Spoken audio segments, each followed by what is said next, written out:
At dahil nitong mga nakaraang holiday, puro karne ang mga kinakain ko. So ngayon naisip ako magluto ngayon ng paksiw na bisugo. Yan, masarap na tanghalian yan.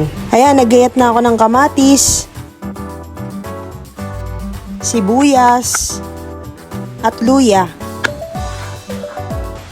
Samahan na rin natin ang talong, ampalaya, at okra. Pagsasama-samahin ko muna yung luya, sibuyas, kamatis, paminta, suka. Naglalagay nga pala ako ng konting asukal para pangontra dun sa asim. Minsan kasi sobrang tapang ng suka. At konting asin. Naglalagay din pala ako ng konting mantika para hindi magdikit-dikit yung isda.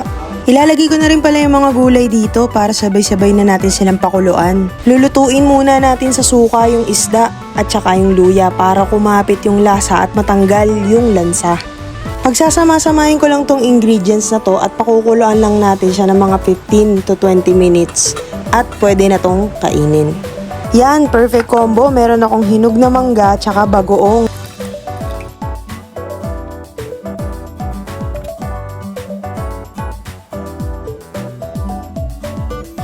Tara, kain na!